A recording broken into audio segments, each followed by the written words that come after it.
जलखिया दुकान उपरकू माड़ीगला कार दुर्घटन जनकर मृत्यु होता बेले 3 जन आहत होती। कटकर भद्रेश्वर थाना उस्तपुर नालिया पड़िया बजार रे एभली एक दुर्घटना घटी। एठारे थिबा एक जलखिया दुकान उपरकू द्रुतगामी कार बेपरुआ भावे माड़ी जाइथिला। फल दुकान में बसिथिबा 4 जन गुरुतर आहत होते। तुरंत 4 जन को कटक स्थानांतर करा जाइथिला। सेठारे डाक्तर जनक मृत घोषणा करिसेंती। मृतक जनक हेले उस्तपुर ग्रामर परमानंद साहू। अन्य 3 जन गुरुतर अवस्था मेडिकल चिकित्साधीन अछंती। घटनास्थल में भद्रेश्वर पुलिस पहुंची गाड़ी को जबत करी तदंत चलाइछे।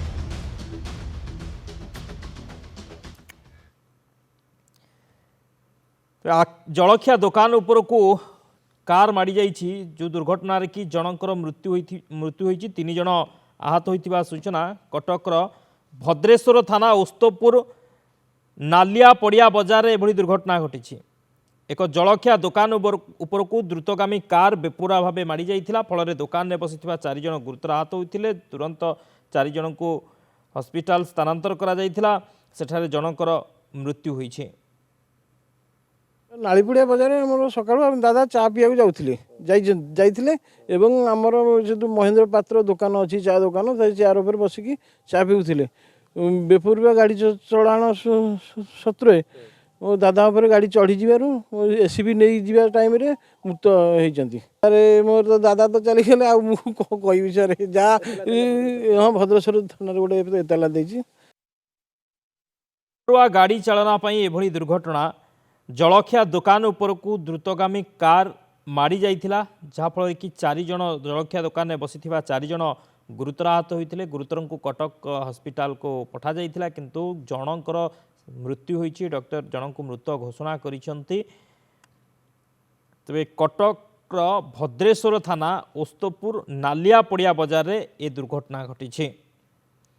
मृतक जे अछंती से होउचंती उस्तपुर ग्रामर परमानंद साहू एवं अन्य 3 जन गुरुतर अछंती। गुरुतर अवस्था तांकर चिकित्सा चली।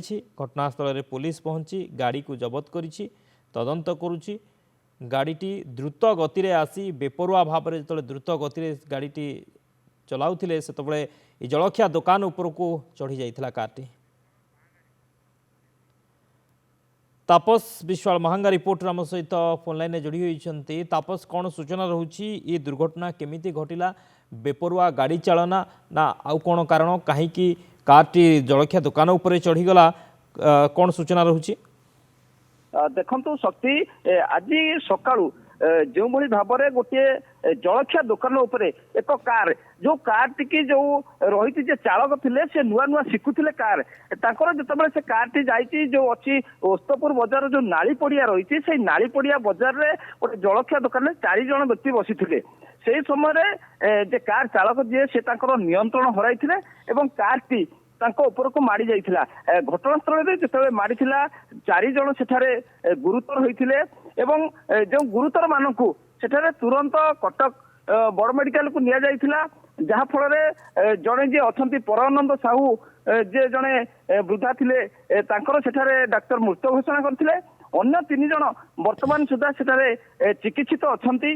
जहाँ सूचना मिलुची गाड़ीटी को भद्रेश्वर थाना अंचल में भद्रेश्वर थाना पुलिस गाड़ी को अटक रखी एवं वर्तमान सुधा तदंत चली।